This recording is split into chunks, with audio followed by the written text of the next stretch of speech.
ज्ञान की बारिश करते हैं। और उस ज्ञान की बारिश में स्नान करना, उसकी महीनता में जाना ना, उसमें डुब बारिश में नहाना, ज्ञान सागर की, तो वो भी अच्छा लगता है ना। तो मुरली सुनना डेली डेली, मतलब क्या, स्नान करना ना? तो रोज जो कोई स्नान ना करे तो कैसा लगता है ना? अच्छा, आज बाबा ने विशेष कहा, योग का आधार क्या है, योग का मुख्य आधार क्या है, योग कब अच्छा लगेगा, योग किसके ऊपर डिपेंड है, ज्ञान निश्चय। और निश्चय निश्चय, हो और बाबा। बाबा पर निश्चय हो, और संबंध, स्नेह। बाबा ने बाबा ने कहा, श्रेष्ठ स्मृतियां, श्रेष्ठ सोमान ना, सोमान में भी रहना, और स्मृतियां। तो सबसे ऊंचा सोमान बाबा ने आज बताया कौन सा होगा, सबसे श्रेष्ठ सोमान। बाबा ने कहा सबसे श्रेष्ठ सोमान है, मैं श्रेष्ठ आत्मा हूं ना। सबसे ऊंचा श्रेष्ठ सोमान है, मैं श्रेष्ठ आत्मा हूं, है ना। वैसे तो कभी मुरली में बाबा कहते कि मैं मास्टर सर्वशक्तिवान हूँ, कभी कुछ सोमान देते, लेकिन आज खास बाबा ने कहा कि मैं श्रेष्ठ आत्मा हूँ। तो जिस दिन जो बाबा कहे, उस दिन उस अनुसार वो दवा चाहिए आत्मा को। चलिए, तो आज मीठे बाबा के 27 तारीख के महावाक्य हैं। मीठे बच्चे, चैतन्य अवस्था में रह बाप को याद करना है, चैतन्य अवस्था में रह बाप को याद करना है, सुन्न अवस्था में चले जाना या नींद करना, यह कोई योग नहीं है। सुन्न अवस्था में चले जाना या नींद करना, बाबा ने कहा, यह कोई योग नहीं है। कई लोग कहते बड़ा अच्छा ही लेकिन होता क्या है, नींद में है। अच्छा, प्रश्न है, तुम्हें आंखें बंद करके बैठने की मना क्यों की जाती है, क्यों की जाती है? हमारा कर्म योग है, और सबकॉन्शियस माइंड, हाँ, और नींद आ जाती है। हाँ, हम बैठे हैं ना, पता होना चाहिए एकदम। हाँ, ये भी है, क्या पता बाबा आ जाए, बाबा कुछ इशारा दे रहा हो। हाँ हाँ, इसलिए भी कि चलते फिरते याद करना है। तो उत्तर है, अगर तुम आंख बंद करके बैठेंगे तो क्या होगा, तो दुकान का सारा सामान ही चोर चोरी करके ले जाएंगे। हाँ, ये वो हमारी एडवांस मुरली है ना जो।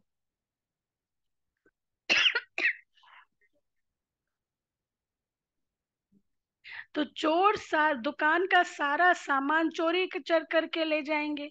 माया चोर बुद्धि में कुछ भी धारणा होने नहीं देगी। आंख बंद करके योग में बैठेंगे तो नींद आ जाएगी, पता ही नहीं चलेगा। इसलिए आंखें खोल कर बैठना है, काम काज करते बुद्धि से बाप को याद करना है, काम काज करते बुद्धि से बाप को याद करना है। इसमें हठ योग की बात नहीं है। अच्छा, ओम शांति। रूहानी बाप कहते हैं बच्चों को, यह भी बच्चा है ना, कौन, ब्रह्मा, देहधारी सब बच्चे हैं। तो रूहानी बाप आत्माओं को कहते हैं, आत्मा ही मुख्य है। यह तो अच्छी रीति समझो, यहाँ जब सामने बैठते हो तो ऐसे नहीं कि शरीर से न्यारा हो, गुम हो जाना है। शरीर से न्यारा हो, गुम हो जाना, यह कोई याद की यात्रा की अवस्था नहीं है। यहाँ तो सुजाग हो बैठना है। अलर्ट मतलब आभास रहे आपके चारों तरफ क्या हो रहा है, सुजाग होके बैठना है। चलते फिरते, उठते बैठते, अपने को आत्मा समझ बाप को याद करना है ना, ये भी जरूरी है। चलते फिरते उठते बैठते बाबा को याद करना है। ऐसे बाप ऐसे नहीं कहते यहाँ बैठे बेहोश हो जाओ। ऐसे बहुत बैठे बैठे गुम हो जाते हैं। तुम्हें तो सुजाग होकर बैठना है और फिर पवित्र भी बनना है। पवित्रता बिगर क्या धारणा नहीं होगी। पवित्रता के बिगर धारणा नहीं होगी। किसका कल्याण नहीं कर सकेंगे, किसको कह नहीं सकेंगे, क्योंकि खुद में धारणा नहीं है तो दूसरे को कैसे समझा पाएंगे। खुद पवित्र रहते नहीं और दूसरे को कहते हैं, वह तो क्या हो गया। खुद पवित्र रहते नहीं और दूसरे को कहते हैं, क्या हो गया वो। बाबा कहते हैं वो हो गया पंडित। कहानी है ना इस पर। एक पंडित था, उसके यहाँ एक ग्वालिन आती थी दूध लेके, तो वो रोज लेट हो जाती थी। तो पंडित जी गुस्सा करते थे। एक दिन पंडित जी ने कहा आखिर लेट क्यों हो जाते हो। तो कहा क्या करे, वो नाविक देर से आता है, इस कारण से देर हो जाता है, मुझे नाव मुझे देर से मिलती है। तो पंडित जी ने कहा लोग भगवान का नाम लेके भव सागर पार कर लेते हैं, तुम एक नदी पार नहीं कर सकती। अच्छा, उसको लग गई बात। ठीक है, अब वो अगले दिन से रोज टाइम पे आने लगी। तो पंडित जी ने अब क्या हुआ, कहा मैं भगवान का नाम लेती हूँ और मैं आ जाती हूँ। अच्छा, पंडित एक दिन कहीं जाना था दोनों जनों को साथ में, पंडित जी और वो ग्वालिन। तो कहा तो ग्वालिन ने कहा चलो। कहा कैसे चले, पहले नाविक को तो बुलाओ। अरे आपने ही तो कहा था कि भगवान का नाम लोगे तो भव सागर नदी पार कर लोगे। तो मैं ईश्वर का नाम लेती हूँ और मैं इधर से उधर चली जाती हूँ। वो पंडित जी उसको देखते रह गए। उसी तरह से कई लोग होते हैं, दूसरों को तो कहते हैं आपको ऐसे करना चाहिए, लेकिन खुद नहीं करते। तो बाबा कहते हैं वह जैसे पंडित हो गया, मियाँ मिट्ठू भी नहीं बनना है। अपनी तारीफ खुद ही करना, मियाँ मिट्ठू भी नहीं बनना है, फिर वह दिल अंदर खाता रहेगा। ऐसे मत समझो हम सुन्न में चले जाते हैं, आंखें बंद हो जाती हैं। यह कोई याद की अवस्था नहीं है। हाँ, डीप साइलेंस की अवस्था है, लेकिन ऐसा भी नहीं कि कुछ भी आभास ना हो। डीप साइलेंस है। तो बाबा कहते हैं इसमें चैतन्य अवस्था में रह बाप को याद करना है। नींद करना कोई याद करना नहीं है। बच्चों को कई पॉइंट समझाई जाती है, शास्त्रों में दिखाया गया है। सातवीं भूमिका में चले जाते हैं ना, सात आसमान। कहते हैं ना सात आसमान पार ईश्वर रहता है, उसके फिर सातवें आसमान पे आत्माएं रहती हैं। तो शास्त्रों में दिखाते हैं सातवीं भूमिका में चले जाते हैं। उनको दुनिया का पता नहीं पड़ता है।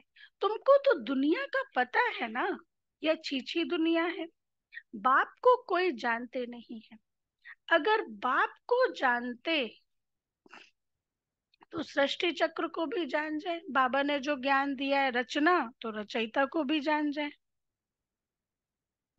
बाप बतलाते हैं ये चक्र कैसे फिरता है, मनुष्य पुनर्जन्म कैसे लेते हैं। सत्युग में भल बड़ी आयु हो जाती तो भी बदसूरत नहीं होंगे। सत्युग में बड़ी आयु हो जाती तो भी बदसूरत नहीं होंगे। आज बाबा ने कई सारे पॉइंट बताए हैं कि सत्युग में क्या होगा और क्या नहीं होगा। तो क्या नहीं होगा उसके 5 पॉइंट्स निकालेंगे। मुरली में से मुर हाँ, तो सतयुग में बदसूरत नहीं होंगे। बाकी सन्यासियों का तो है हठ योग, आंखें बंद करना, गुफाओं में बैठे बैठे बदसूरत बन जाना। बाबा ने कहा ये सन्यासियों का है, तुम्हारा ये नहीं है। तुमको तो बाप कहते हैं बच्चे, गृहस्थ व्यवहार में रहते सुजाग रहना है। सुन्न में चले जाना यह कोई अवस्था नहीं है, धंधा आदि भी करना है, गृहस्थ व्यवहार भी संभालना है, सुन्न में नहीं जाना है। काम काज करते बुद्धि से बाप को याद करना है। जरूर काम करेंगे, आंख खोलकर करेंगे ना, धंधा आदि सब कुछ करते रहो, लेकिन बुद्धि योग एक बाप के साथ रखो, इसमें गफलत नहीं करनी। दुकान पर बैठे आंखें बंद हो जाएंगी तो कोई सामान ही ले जाएंगे और फिर पता भी नहीं पड़ेगा। यह कोई अवस्था नहीं है, हम देह से न्यारे हो जाते हैं। यह सब हठ योगियों की बातें हैं। देखो ये जो मुरली है ना, जो शुरुआत में लोग आते हैं, भाई बहन आते हैं नए नए, उनके लिए खास तौर से ये मुरली है, एडवांस कोर्स वाली। लेकिन जब हम और डेप्थ में जाते हैं तो फिर उस लेवल की मुरलियां अलग है। ये जो शुरुआत में आते ना, वो उनको उनको यही लगता है कि बिल्कुल डेड साइलेंस हो जाना यही हो गए, क्योंकि दुनिया में यही पड़ा होता है ना, ये दुनिया कुछ नहीं है। अब उनको मालूम तो नहीं है, उस चीज की गहराई नहीं है, बस वो ये चाहते हैं हम डेड साइलेंस में चले जाएं। तो जो शुरू शुरू में आते हैं उनके लिए खास तौर से। लेकिन जब बाबा के बच्चे गहरे अभ्यासी हो जाते हैं, तब तो फिर ये भी अवस्था होती है कि इस दुनिया का पता ही नहीं है। और क्योंकि वो अनुभव किया है सबने, है ना, ऐसा भी अनुभव किया है कि इस दुनिया में नहीं है, अभी सत्युग के नजारे दिखाई दे रहे हैं ना। तो हम इसी दृष्टि से इसको समझे इस मुरली को, कि जो, हाँ, कि जो खास नए नए आते हैं उनके लिए ये विशेष बात है।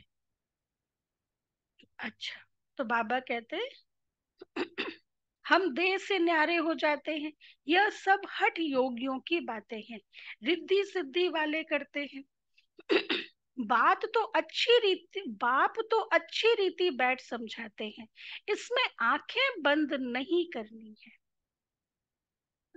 बाप कहते हैं मित्र संबंधियों को जो बैठ याद करते हैं वह सब भूल जाओ, देहधारियों को याद नहीं करना है, एक बाप को याद करना है। सिवाय याद की यात्रा के पाप कट नहीं सकते। भोग ले जाते हैं, गुम हो जाते हैं सूक्ष्म वतन में, इसमें क्या होता है, जितना समय वहां है उतना समय तो विकर्म विनाश हो ना सके।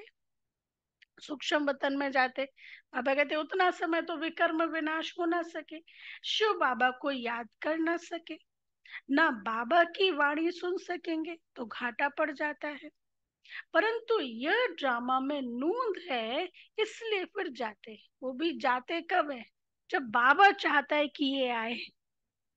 बाबा की, बाबा टच करता ना, बाबा बुद्धि को खींचता है, ऐसे हर कोई नहीं जा सकता। तो बाबा कहते हैं यह भी फिर ड्रामा में नूंद है। फिर आकर मुरली सुनते हैं, इसलिए बाबा कहते हैं जाओ फौरन आओ, बैठो नहीं वहां पर, ना जाओ फौरन आओ बैठो नहीं। खेल पाल करना बाबा ने बंद कर दिया है। पहले तो बहुत खेल पाल होते थे, सूक्ष्म वतन में सुबह रस पी रहे हैं, सत्युग के वो वहां पे डांस कर रहे हैं, तो उतना नहीं। यह भी घूमना फिरना रुलना हुआ ना, रुलना मतलब आवारा घूमना बिना मतलब। तो बाबा कहते यह भी घूमना फिरना रुलना हुआ। भक्ति मार्ग में रुलना पिटना बहुत होता है, क्योंकि अंधियारा मार्ग है ना। मीरा ध्यान में वैकुंठ में चली जाती थी, वह योग व पढ़ाई थोड़ी थी। मीरा ध्यान में चली जाती थी, वैकुंठ में चली जाती थी, साक्षात्कार करती थी। तो बाबा कहते वो कोई पढ़ाई थोड़ी ना थी। क्या उसने सदगति को पाया? नहीं। स्वर्ग जाने लायक बनी? नहीं। क्या जन्म जन्मांतर के पाप कटे? नहीं, बिल्कुल भी नहीं। तो साक्षात्कार से कोई फायदा नहीं है, थोड़े समय का एक वो है। हाँ बस, जन्म जन्मांतर के पाप तो बाप की याद से ही कटते हैं, बाकी साक्षात्कार आदि से कोई फायदा नहीं होता। यह तो सिर्फ भक्ति है, ना याद है ना ज्ञान है। भक्ति मार्ग में यह सिखलाने वाला कोई होता ही नहीं, तो सदगति को भी पाते नहीं। भल कितना भी साक्षात्कार हो, क्या कहा बाबा ने, भल कितना भी साक्षात्कार हो, सॉरी, शुरू में तो बच्चियां आप ही चली जाती थी साक्षात्कार में, मम्मा बाबा थोड़े ही जाते थे। बाबा ने दृष्टि दी और उड़ गए, मम्मा बाबा थोड़े ही जाते थे। यह तो शुरू में बाबा को सिर्फ स्थापना और विनाश का साक्षात्कार हुआ, पीछे तो कुछ नहीं हुआ। ब्रह्मा बाबा को शुरू में स्थापना विनाश का हुआ, बाद में तो बाबा को कोई साक्षात्कार नहीं हुआ। हम किसको भी भेजते नहीं है, है ना। हाँ, बिठा कर कह देते बाबा इनकी रस्सी खींचो। हाँ, ट्रांस की बात। वह भी ड्रामा में होगा तो रस्सी खींचेंगे, नहीं तो नहीं। साक्षात्कार तो ढेर होते हैं, जैसे शुरू में बहुत साक्षात्कार करते थे, पिछाड़ी में भी फिर बहुत साक्षात्कार करेंगे। कहा भी जाता है मिरुआ मौत मलू का शिकार। इसका अर्थ, मिरुआ मतलब शिकारी, और मलू, मिरुआ मतलब जानवर, और मलू मतलब शिकारी। तो शिकारी जब जानवर को मारता है तो उसको आनंद आता है, खुशी होती है। तो मिरुआ मौत मलू का शिकार, तो ये अंत काल के लिए कहा गया कि जब आत्माएं शरीर छोड़ेंगी, मतलब परिवर्तन का कार्य होगा। हमें पता है इसके बाद सत्युग आना है, हमें पता है ये ऑपरेशन ठीक हो जाएगा तो व्यक्ति स्वस्थ हो जाएगा, राइट। हमें पता है ये दुनिया में परिवर्तन हो जाएगा तो हम 2500 साल के लिए सुख शांति हो जाएगी। तो जो शिकारी है, मतलब जो बाबा के बच्चे हैं जिनको ज्ञान है, वो हर्षित रहते हैं, वो डिटैच रहते हैं, प्रभाव मुक्त होते हैं। इसलिए कहा मिरुआ मौत मलू का शिकार। इतने ढेर मनुष्य हैं, वह सब शरीर छोड़ेंगे, शरीर सहित कोई सत्युग में वह शांति धाम में नहीं जाएंगे। कितने ढेर मनुष्य हैं, सब विनाश को प्राप्त करेंगे, अर्थात सबको जाना है। बाकी एक आदि सनातन देवी देवता धर्म की स्थापना हो रही है ब्रह्मा द्वारा। तुम बच्चियां गांव गांव में जाकर कितनी सर्विस करती हो, यही कहती हो कि अपने को आत्मा समझ बाप को याद करो। सन्यासी तो राजयोग सिखलाना नहीं जानते, सिखला ही नहीं सकते। बाप बिगड़ राजयोग सिखलावे कौन? आज देखो बाबा ने कितनी ऐसी टीम तैयार कर दी है, जगह जगह सब बाबा के बच्चे राजयोग सिखलाने वाले बन गए। और अलग अलग, यदि दुनिया बाबा के अलावा अलग इंस्टीट्यूशन अलग ऑर्गेनाइजेशन में देखे तो वहां सिर्फ एक ही गुरु होता है, चाहे ओशो थे, चाहे वो जो भी आर रविशंकर सदगुरु, एक ही है। वो चले जाए फिर क्या होगा, है ना। और यहाँ तो बाबा ने कितने विशाल लेवल पर अपनी टीम तैयार की। यही है ईश्वरीय कार्य चल रहा है। जो फाउंडर फादर चले भी गए ब्रह्मा बाबा, उसके बाद में भी एक मत है ना, एक ही हेडक्वार्टर है, दूसरा कोई हेडक्वार्टर नहीं है। और जो अदर्स है, चाहे गायत्री परिवार वाले, चाहे ओशो वाले, एक जन आए थे कोर्स के लिए, ओशो ओशो के कोई आए थे। तो हमने पूछा आपका हेडक्वार्टर कहाँ है, तो कहा साउथ का अलग है, नॉर्थ इंडिया का अलग है, और भी 2-3 है। तो मैंने कहा हेडक्वार्टर तो एक ही होता है ना, तो उन्होंने कहा वो जब गुरु थे तब था, अभी तो अलग अलग हो गया है। तो ये देखो, ये बाबा का प्लान, बाबा ने कितने शुरू से ही इस तरीके का सिस्टम बना के रखा है, जो सब one God one word family, सब एक परिवार, एक बाबा के बच्चे। अच्छा, तो बाबा कहते हैं तुमको कहा जाता है अपने को आत्मा समझ बाप को याद करो, वह सन्यासी फिर आत्मा समझ ब्रह्म को याद करते हैं या ब्रह्मांड को याद करते हैं। ब्रह्म को परमात्मा समझते हैं, ब्रह्म ज्ञानी है। वास्तव में ब्रह्म तो है रहने का स्थान, जहां तुम आत्माएं रहती हो। वह फिर कहते हम उनमें लीन होंगे। उनका ज्ञान ही फिर सारा उल्टा है। आत्मा, आत्मा डिसॉल्व हो सकती है, मन बुद्धि संस्कार एनर्जी नहीं। यहाँ तो बेहद का बाप तुम बच्चों को पढ़ाते हैं। बाप कहते हैं भगवान 40,000 वर्ष बाद आएगा, इसको कहा, वह कहते हैं भगवान 40,000 वर्ष बाद आएगा, इसको कहा जाता है अज्ञान, अज्ञान अंधियारा। बाप कहते हैं नई दुनिया की स्थापना और पुरानी दुनिया का विनाश करने वाला तो एक मैं हूँ। मैं स्थापना कर रहा हूँ, विनाश भी सामने खड़ा है, अब जल्दी करो। क्या कहते हैं बाबा, अब जल्दी करो, पावन बनो, तभी पावन दुनिया में जाएंगे। यह तो पुरानी तमो प्रधान दुनिया है, लक्ष्मी नारायण का राज्य थोड़ी ही है। इनका राज्य नई दुनिया में था, अब नहीं है। यह पुनर्जन्म लेते आए हैं। शास्त्रों में तो क्या क्या लिख दिया है। कृष्ण को दिखाया है कि अर्जुन के घोड़े गाड़ी में बैठा है। कृष्ण को दिखाया है अर्जुन के घोड़े गाड़ी में बैठा है। अर्जुन के अंदर बैठ के नहीं दिया ज्ञान, अर्जुन के घोड़े गाड़ी में बैठा है। ऐसे नहीं कि अर्जुन के अंदर कृष्ण बैठा है। कृष्ण तो देहधारी था ना, ना कोई लड़ाई आदि की बात है। फिर उसका यहाँ बाबा ने अर्जुन के अंदर शिव बाबा बैठा है, क्योंकि वो देहधारी नहीं है। उन्होंने तो पांडवों और कौरवों का लश्कर अलग अलग कर दिया है, यहाँ तो वह बात नहीं है। यह भक्ति मार्ग के अथाह शास्त्र हैं। सत्युग में यह शास्त्र होते नहीं। तो पहला क्या बताया, सत्युग में बदसूरत नहीं होते, दूसरा शास्त्र नहीं होते ना। वहां तो ज्ञान की प्रालब्ध राजधानी है, वहां सुख ही सुख है। बाप नई दुनिया स्थापन करते हैं तो जरूर नई दुनिया में सुख होगा ना। बाप कभी पुराना मकान बनाते हैं क्या? बाप तो नया मकान बनाते हैं। सत्युग में सब नया होगा। उस दुनिया को ही सतो प्रधान दुनिया कहा जाता है।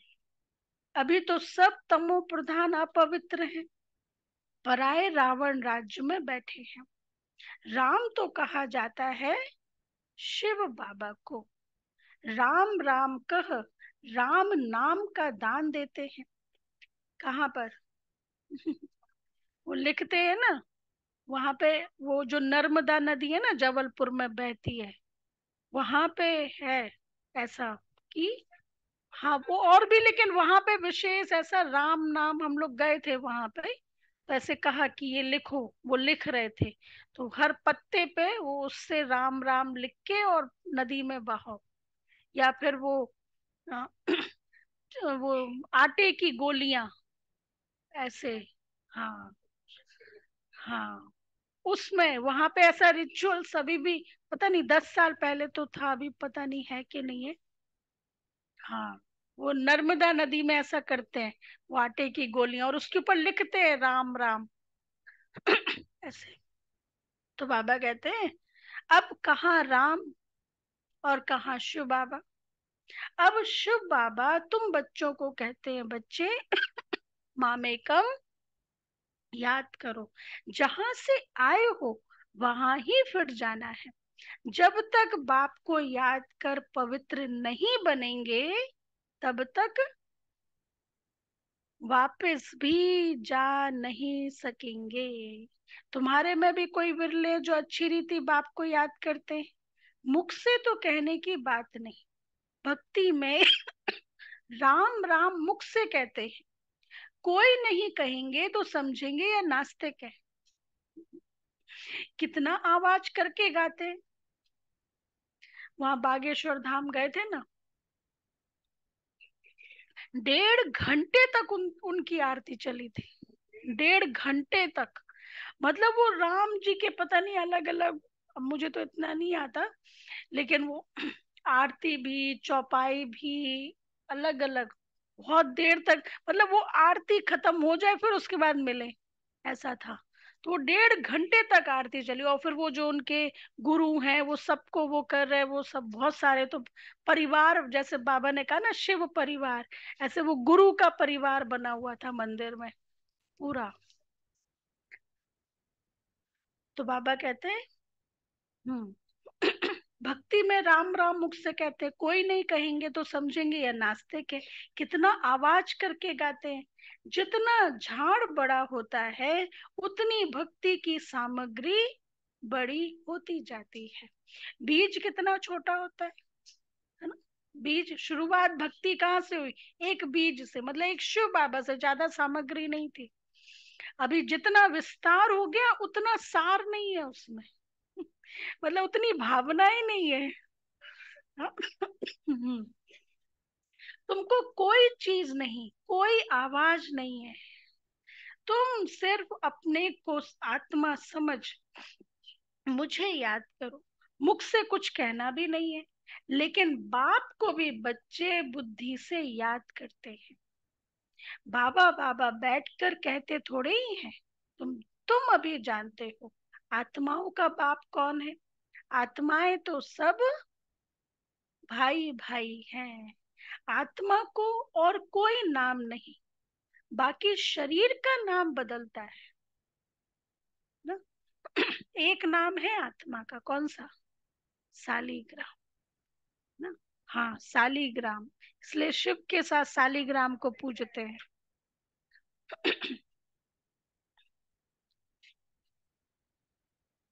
हम्म। अच्छा, आत्मा तो आत्मा ही है, वो वह भी परम आत्मा। उनका नाम है शिव। उनको अपना शरीर है नहीं। बाप कहते हैं मुझे भी अगर शरीर होता तो पुनर्जन्म में आना पड़ता। तुमको फिर सदगति कौन देते? भक्ति मार्ग में मुझे याद करते अनेक चित्र हैं। अभी तुम नर्कवासी से स्वर्गवासी बनते हो ना। जन्म तो नरक में लिया है और मरेंगे स्वर्ग के लिए। यहाँ तुम आए ही हो। क्यों आए हो भाई? क्यों आए हो? क्यों आए हो? अभी कौन सा टॉपिक चल रहा है? यहाँ तुम आए ही हो स्वर्ग। स्वर्गवासी बनने के लिए। किसी को बोलो भाई हम स्वर्गवासी बनने के लिए जा रहे हैं, घर से निकल के बोलो भाई क्यों जा रहे हैं? स्वर्गवासी बनने के लिए। आने ही नहीं देंगे ऐसे ना। हाँ राज भाई। तो बाबा कहते हैं यहाँ तुम आए हो स्वर्गवासी बनने के लिए। मरेंगे स्वर्ग के लिए। यहाँ तुम आई हो स्वर्ग में जाने के लिए। जैसे कोई ब्रिज आदि बनाते हैं तो पहले फाउंडेशन सेरेमनी कर लेते हैं, फिर ब्रिज बनती रहती है। स्वर्ग की स्थापना का उद्घाटन बाप ने कर लिया। ये बाबा 3 दिन से मुरली में कह रहे उद्घाटन मैंने किया है ना? अब तैयारी होती रहती है। मकान बनने में टाइम लगता है क्या? गवर्नमेंट करने पर आए तो 1 मास में मकान खड़ा कर ले। वहां ओआरसी के पास में बावल है एक जगह, 6 महीने में पूरा मकान तैयार हो गया था। पूरे ओआरसी की टीम पहुंच गई थी। हम बहनें भी गए थे, वहां के भाई भी गए थे, वहां के क्लास के भाई बहन भी सब। हालांकि वो बना था नक्शा, वो सब कुछ था, तो सब ईंटे पत्थर बजरू सब, वो लेबर भी थे और हम लोग भी थे, भाई लोग भी थे। और वहां तो है ही है, वो इलेक्ट्रीशियन डिपार्टमेंट, सब डिपार्टमेंट वाले सब अपना काम कर रहे हैं। हो गया तैयार। तो बाबा कहते गवर्नमेंट करने पर आए तो 1 मास में मकान खड़ा, हाँ वो हुआ था, बाकी ऐसे और कोई ऐसे नहीं हो पाते। अच्छा, क्योंकि वो करना था उस समय जल्दी, इसलिए। तो बाबा कहते हैं विलायत में तो मकान तैयार मिलते हैं, स्वर्ग में तो बहुत विशाल बुद्धि सतो प्रधान होते हैं। साइंस की बुद्धि तीखी होती है, झट बनाते जाएंगे, मकानों में जड़ित भी लगती जाएगी। आजकल इमिटेशन देखो कितना जल्दी बनाते रहते हैं, है ना, भपका, शो, शो करना, वो सब इमिटेशन, वह तो फिर रियल से भी जास्ती चमकता है। और आजकल की मशीनरी से झट बना लेते हैं, वहां मकान बनने में देरी नहीं लगती, सफाई आदि होने में टाइम लगता है। ऐसे नहीं कि सोने की द्वारिका समुद्र से निकल आएगी। तो बाप कहते हैं खाओ पियो भल, सिर्फ बाप को याद करो तो तुम्हारे विकर्म विनाश हो, और कोई भी उपाय नहीं है। हम्म, विकर्म विनाश करने का बाबा ने स्पष्ट कह दिया, कहीं खोजने की जरूरत नहीं है, और कोई भी उपाय नहीं है। जन्म जन्मांतर या गंगा स्नान आदि करते आए हो, परंतु कोई भी मुक्ति, जीवन मुक्ति को तो पाते ही नहीं। यहाँ तो बाप पावन बनने की युक्ति बताते हैं। बाप कहते हैं मैं ही पतित पावन हूँ, मुझे ही याद करो। तुमने बुलाया है विषय विकार मिटाओ पाप हरो देवा। तुमने बुलाया है, हे पतित पावन बाबा आओ, आकर के हमको पावन बनाओ। ड्रामा हुआ तो फिर सब एक्टर्स स्टेज पर होने चाहिए। हाँ, ये प्रोटोकॉल है, नियम है।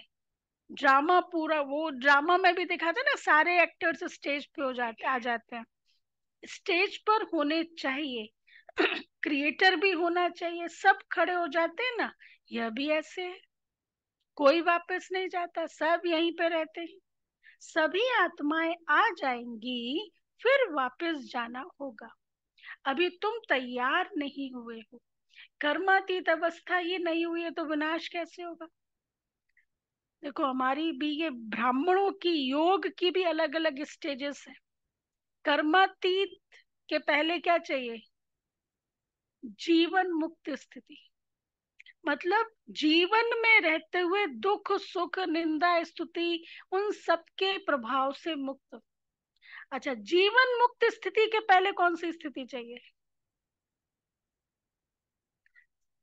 कर्म योगी स्थिति ना, कर्म योगी, हर कर्म करते हुए बाबा की याद। अच्छा, कर्म योगी स्थिति के पहले कौन सी स्थिति चाहिए, कर्म योगी स्थिति के पहले कौन सी, हाँ साक्षी स्थिति, साक्षी जीवन स्थिति, मुक्त स्थिति आयत ना। स्थिति। कर्म कर्म योगी स्थिति योगी के स्थिति पहले के पहले क्या बज रहा है, कर्म योगी स्थिति के पहले कौन सी स्थिति चाहिए, बैठ के बाबा को याद करना। कर्म योगी स्थिति के पहले बैठ के एकाग्र होके बाबा की याद रहे, और उसमें भी आंखें खुली रहे, जो आज बाबा ने कहा, है ना। तो जब भर लेंगे तो फिर वो कर्मों में आएगा ना, कर्म के साथ योग। वैसे दोनों ही आपस में कनेक्टेड है।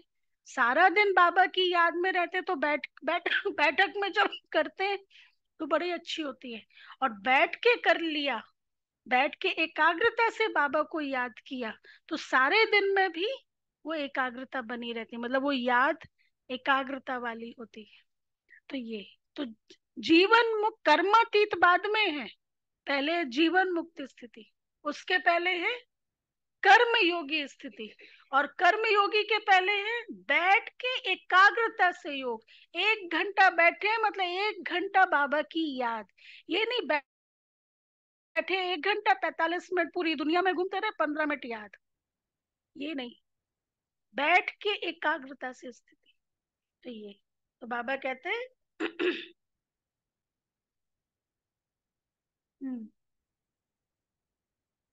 सभी आत्माएं कर्मातीत अवस्था ही नहीं हुई है तो विनाश कैसे होगा। बाप आते ही है तुमको नई दुनिया के लिए पढ़ाने, वहां काल होता ही नहीं। तुम काल पर जीत पाते हो। कौन जीत पहनाते हैं?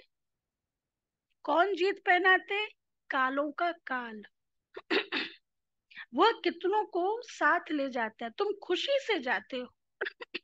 अब बाप आए हैं सबका दुख दूर करने, इसलिए उनकी महिमा गाते हैं। गॉड फादर लिबरेट करो दुखों से, शांति धाम सुख धाम में ले चलो। परंतु यह तो मनुष्यों को पता नहीं कि अभी बाप स्वर्ग की रचना रच रहे हैं। तुम स्वर्ग में जाएंगे, वहां झाड़ बहुत छोटा होगा, फिर वृद्धि को पाएगा। अभी और सब धर्म है, वह एक धर्म है नहीं। नाम रूप राजाई आदि बदल जाती है। सत्युग में क्या बदल जाता है? नाम भी, रूप भी, राजाई भी। तो सत्युग में कलयुग की कोई भी नाम नहीं होगा।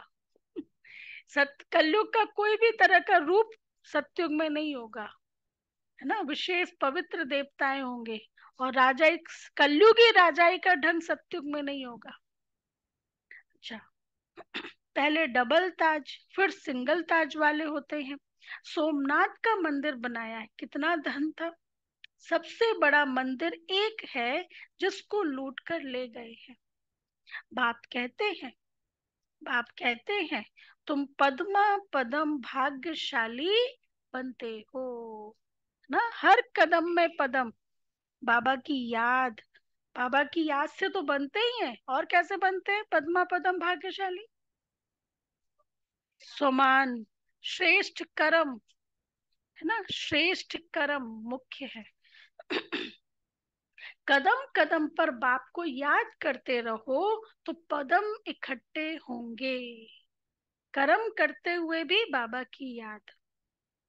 इतनी कमाई बाप को याद करने से होती है। फिर ऐसे बाप को याद करना तुम भूलते क्यों? भूलते क्यों?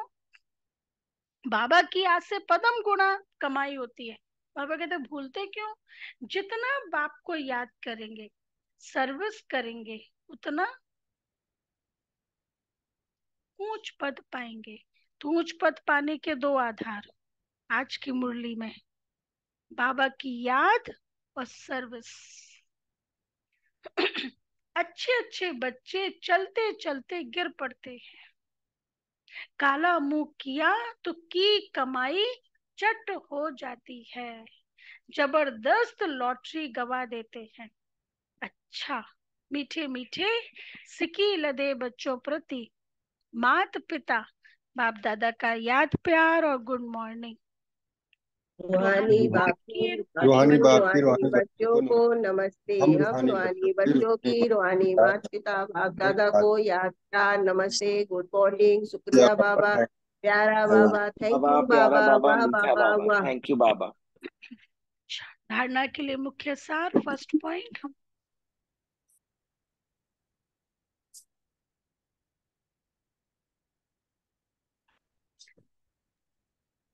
गृहस्थ व्यवहार संभालते हुए,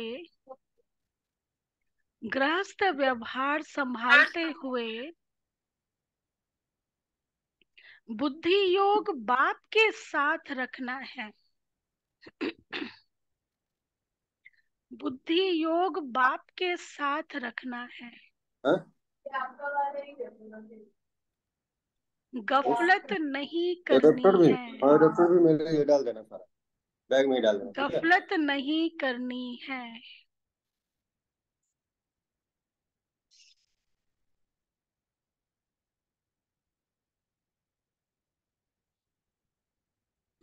पवित्रता की धारणा से अपना और सर्व का कल्याण करना है। पवित्रता की धारणा से अपना और सर्व का कल्याण करना है। सेकंड पॉइंट, याद की यात्रा। याद की यात्रा और पढ़ाई में ही कमाई है। याद की यात्रा और पढ़ाई में ही कमाई है। ध्यान दीदार तो घूमना है।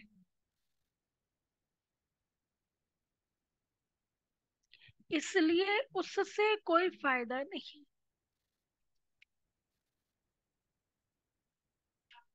तो घूमना है मतलब साक्षात्कार करना। ध्यान दीदार तो घूमना है, इसलिए उससे कोई फायदा नहीं।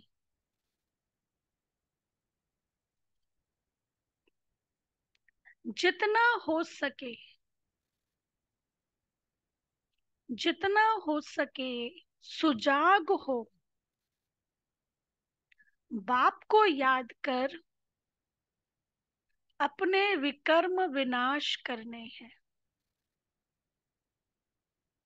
जितना हो सके सुजाग हो, बाप को याद कर अपने विकर्म विनाश करने हैं। अच्छा, वरदान है, श्रेष्ठ स्मृति द्वारा, श्रेष्ठ स्मृति द्वारा श्रेष्ठ स्थिति और श्रेष्ठ वायुमंडल बनाने वाले सर्व के सहयोगी भव। श्रेष्ठ स्मृति द्वारा श्रेष्ठ स्थिति और श्रेष्ठ वायुमंडल बनाने वाले सर्व के सहयोगी भव। डिटेल, योग का अर्थ है श्रेष्ठ स्मृति में रहना। योग का अर्थ है श्रेष्ठ स्मृति में रहना। मैं श्रेष्ठ आत्मा, श्रेष्ठ बाप की संतान हूं। जब ऐसी स्मृति रहती है तो स्थिति श्रेष्ठ हो जाती है और श्रेष्ठ स्थिति से श्रेष्ठ वायुमंडल स्वतः बनता है, जो अनेक आत्माओं को अपनी ओर आकर्षित करता है। बाबा के घर जाते हैं, मधुवन, पांडव भवन, सब क्या कहते हैं, बहुत पीसफुल वायुमंडल है, बहुत अच्छा वायु, कितना वहां पे लोग आते ही रहते हैं, है ना। बाबा मिलन होता है, रिट्रीट्स होते, कॉन्फ्रेंस होते, कितना आते ही रहते। हर एक क्या कहता, बहुत अच्छा वायुमंडल है। तो वो वायुमंडल किसने बनाया, किसने बनाया, जो वहां पे रहने वाले थे, रहने वाले हैं, उन्होंने बनाया ना। वैसे भी हर कार्य तो बाबा कहते हैं, हाँ, जहां भी आप आत्मा योग में रहकर कर्म करती हो, वहां का वातावरण, वायुमंडल औरों को भी सहयोग देता है। ऐसे सहयोगी आत्माएं बाप को और विश्व को प्रिय हो जाती है। मतलब वायुमंडल बनाना, हम ऐसा वायुमंडल बनाए, ये भी सहयोग देना है। अब जैसे जो राइटर होते हैं, जो पढ़ना है, जिनको स्टडी करना है, गायक होते हैं, है ना, उनको क्या होता है, ऐसा वायुमंडल चाहिए होता है कि भाई थोड़ा साइलेंस में जाके पढ़ाई करें, साइलेंस में जाके लिखें, वो वायुमंडल। तो वैसा शांति का वायुमंडल भी बनाना, मतलब दूसरों के लिए भी बनाना, ये भी बाबा ने क्या कहा, सहयोगी बनना है। तो ऐसी सहयोगी आत्माएं बाप को और विश्व को प्रिय हो जाती है। अच्छा, स्लोगन है, अचल स्थिति के आसन पर बैठने से ही राज्य का सिंहासन मिलेगा। अचल अडोल स्थिति, कर्मेंद्रियों के प्रभाव से पूरी तरह मुक्त। कर्मेंद्रियों के प्रभाव में आना ये भी तो चंचलता है ना। आप अपनी सीट से हिल गए, अचल स्थिति नहीं है। तो अचल स्थिति के आसन पर बैठने से ही राज्य का सिंहासन मिलेगा। अच्छा, अव्यक्त इशारे।